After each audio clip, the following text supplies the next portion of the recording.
जय स्वामीनारायण विद्यार्थी मित्रों, बायोलॉजी ई विद्याना क्लासनी अंदर आप सौનું સ્વાગત છે। આજના આ વિડીયોની અંદર આપણે ક્વેશ્ચન સ્ટડી કરીશું।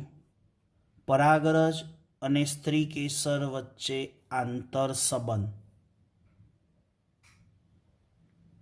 એટલે પરાગરજ અને સ્ત્રીકેસર વચ્ચેનું ઇન્ટરેક્શન શું છે એવો આંતર સંબંધ। તો એનો આન્સર સમજીએ કે પરાગરજનું પરાગાસન ઉપર પહેલાં તો સ્થાપન થવું,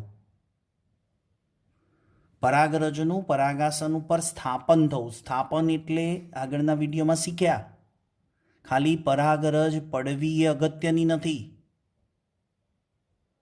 પરાગરજ સ્ત્રીકેસરનું પરાગાસન એને યોગ્ય ગણે તો પરાગરજનું અંકુરણ થાય, અંકુરણ થાય તો પરાગનલિકાનો અંડકમાં પ્રવેશ થાય, અને એ પ્રવેશ થાય અને ફલન થાય એને કહેવાય પરાગરજ સ્ત્રીકેસરનો આંતર સંબંધ। પરાગરજ સ્ત્રીકેસર વચ્ચેનો આંતર સંબંધ એટલે પરાગરજ યોગ્ય હોય, એટલે કે જે તે પુષ્પના સ્ત્રીકેસરના પરાગાસન માટે પરાગરજ યોગ્ય હોય તો આગળની પ્રોસેસ થાય। હવે આગળની પ્રોસેસ એટલે શું? તો કે આગળની પ્રોસેસ એટલે પરાગરજનું અંકુરણ થાય। અંકુરણ થાય એટલે શું નીકળે? પરાગનલિકા નીકળે। પરાગનલિકા ક્યાં ઉતરે? પરાગવાહિનીમાં। પરાગવાહિનીમાં આગળ વધીને ક્યાં જાય? અંડક છિદ્રમાં। અંડક છિદ્રમાં જઈને આગળ ફલન શક્ય બનાવે। આ સામૂહિક પ્રક્રિયા જે સ્ટેપ બાય સ્ટેપ ગણાય એને કહેવાય પરાગરજ સ્ત્રીકેસર આંતર સંબંધ। પહેલું લઈશું સ્ટેપ, પરાગરજનું પરાગાસન ઉપર સ્થાપન। પરાગરજ સ્ત્રીકેસર આંતર સંબંધમાં પહેલા સ્થાપન જરૂરી છે। સ્થાપન ક્યારે થાય? ફર્સ્ટ પહેલું પરાગનયન ઘટના થાય। પરાગનયન ઘટના થવી એટલે પુકેસરની પરાગરજ સ્ત્રીકેસર ચક્રના પરાગાસન ઉપર ગોઠવાય, ખાલી ગોઠવાય। પછી એ પરાગરજ ત્યાં ગોઠવાય એ યોગ્ય હોય કે અયોગ્ય પણ હોય।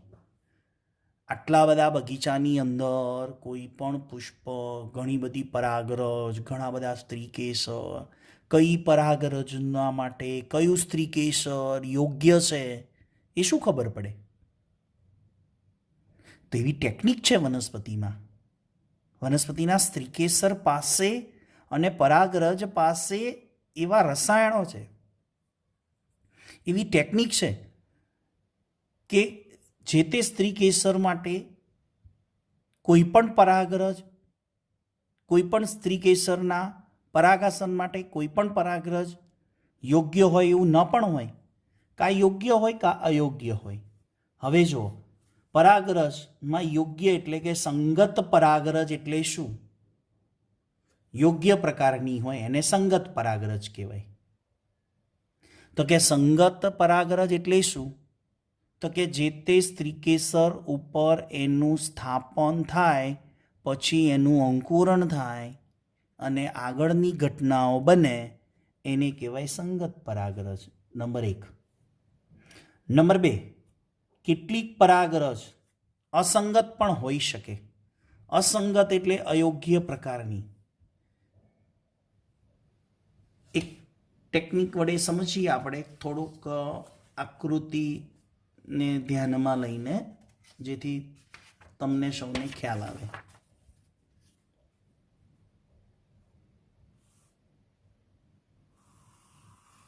આ પુષ્પ છે,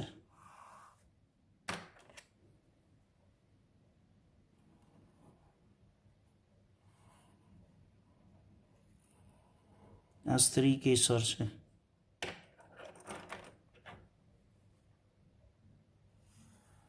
આ પુકેસર છે,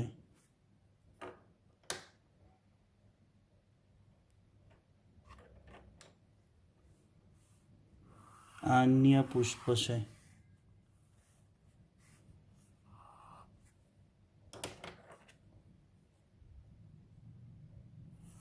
આનું પુકેસર છે. આ એનું સ્ત્રી કેસર છે.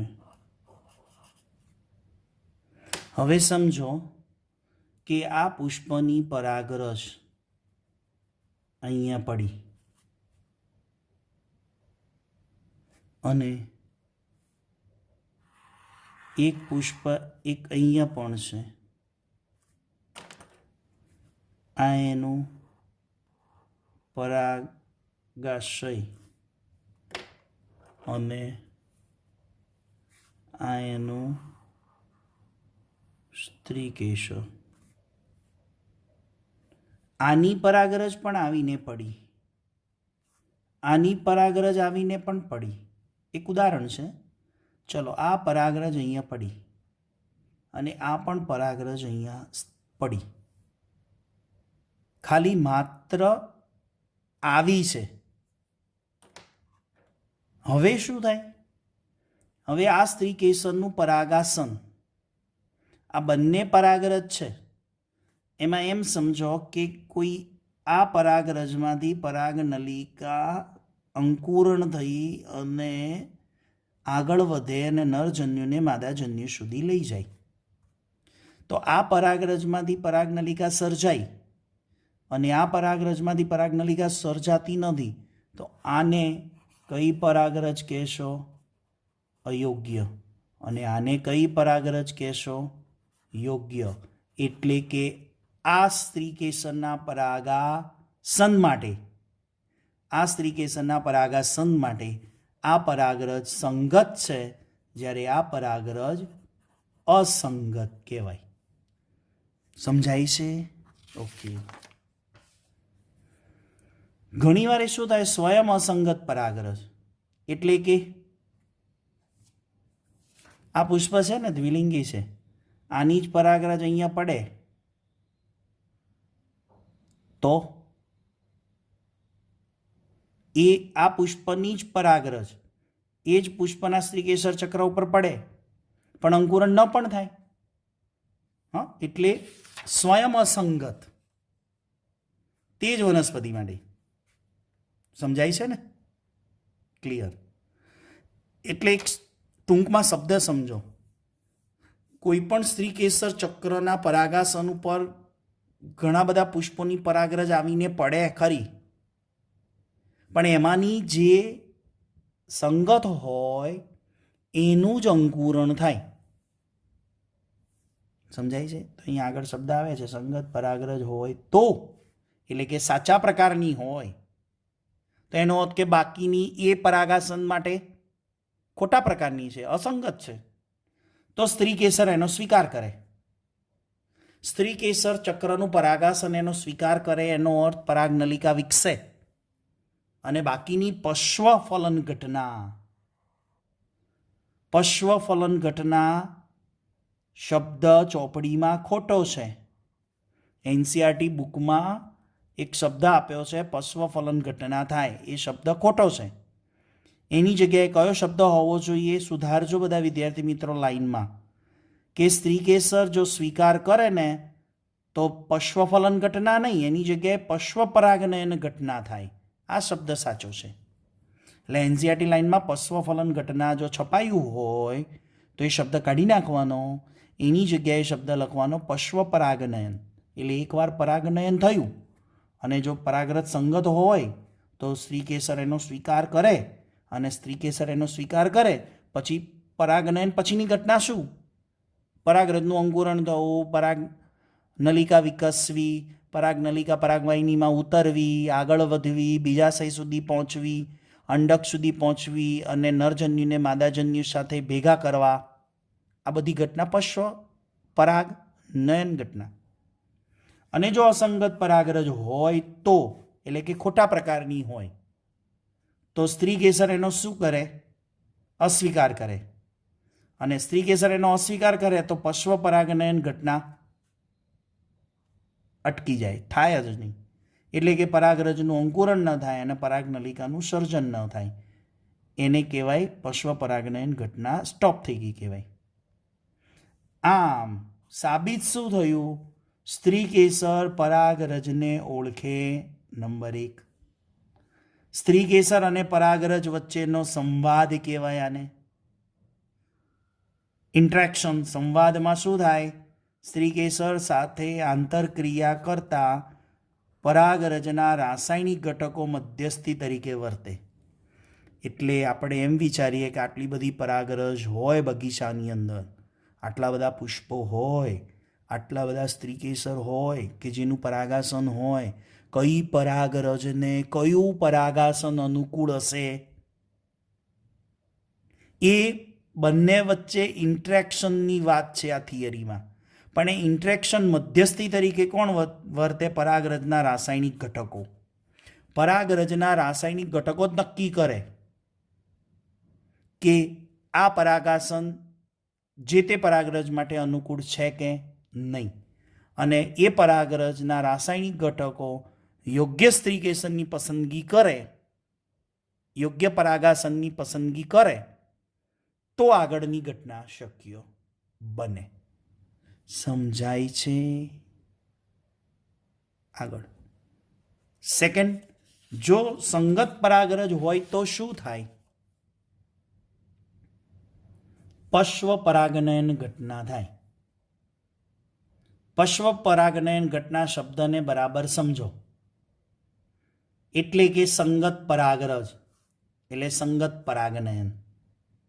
સંગત પરાગરજ હોય તો શું થાય? પરાગરજનું અંકુરણ. પરાગરજનું અંકુરણનો અર્થ સમજાયો કે પરાગરજના અંત આવરણમાંથી પરાગનલિકા સર્જાય અને પછી એ પરાગનલિકા જનન છિદ્રના માર્ગે પરાગનલિકા પરાગવાહિનીમાં ઉતરે. એટલે બાહ્ય આવરણમાં શું આવેલું હતું? જનન છિદ્ર. પરાગનલિકા સર્જે અંત આવરણમાંથી. બાહ્ય આવરણના જનન છિદ્ર પરાગનલિકાને માર્ગ આપે અને પરાગનલિકા પરાગવાહિનીમાં ઉતરે અને એ પરાગનલિકામાં પરાગરજના ઘટકો હોય. કોણ કોણ હોય? તો આગળ નાલકોષ હોય અને પાછળ 2 પૂજનીઓ હોય. અને એ પરાગનલિકા છેક બીજાશય સુધી પહોંચે. બીજાશયના અંડક છિદ્રમાં થઈને અંડકમાં પ્રવેશે. આગળ ફલનની ઘટના આવશે ને ત્યારે આપણે એને સમજાવીશું. છતાં એક શબ્દ યાદ રાખવાનો, સહાયક કોષના અંડક છિદ્રના છેડે આવેલા તંતુમય ઘટકો, જે તંતુમય પ્રસાધન કહેવાય, એ પરાગનલિકાને માર્ગદર્શન આપશે. એટલે પરાગનલિકાના તંતુમય ઘટકો દ્વારા ગમે તે એક સહાયક કોષમાં પરાગનલિકા પ્રવેશે. આ પાછળના સ્ટેપ છે ને એ જ્યારે બેવડું ફલન સમજાવીશું ને ત્યારે એની અંદર આનો ઉલ્લેખ આવે જ છે. એટલે વધુ સમજ આકૃતિ દ્વારા ત્યાં ખબર પડશે. અને પરાગનલિકા 2 પૂજન્યુને સહાયક કોષમાં મુક્ત કરે. આ સમગ્ર પ્રક્રિયાને શું કહેવાય? પશ્વ પરાગનયન ઘટના. મહત્વ શું છે? તો કે વનસ્પતિ સંવર્ધકો આ સમગ્ર ઘટના એટલે કઈ? પરાગરજ સ્ત્રી કેસર આંતર સંબંધનો ઉપયોગ કરી અસંગત પરાગનયનમાં થોડો ફેરફાર કરે. સંગત પરાગરજ તો ઉપયોગમાં આવવાની છે, પણ અસંગત પરાગરજની અંદર એગ્રીકલ્ચર ડિપાર્ટમેન્ટ એનું ટેકનિકલી એને થોડીક મોડિફાઈડ કરે. અસંગત છે એને મોડિફાઈડ કરીને સંગત બનાવે ને તો સંકરણ વનસ્પતિ મળે, હાઇબ્રિડ વનસ્પતિ મળે. ખ્યાલ આવે છે? સંગત પરાગરજ હોય તો સ્વાભાવિક છે કે આગળ તો બધું થવાનું છે, પણ અસંગતને એગ્રીકલ્ચર ડિપાર્ટમેન્ટની અંદર કેટલાક એગ્રીકલ્ચરો એ અસંગત પરાગરજને લેબોરેટરીની અંદર ટેકનિકલ રાસાયણિક મદદથી મોડિફાઈડ કરે અને સંગત બનાવે.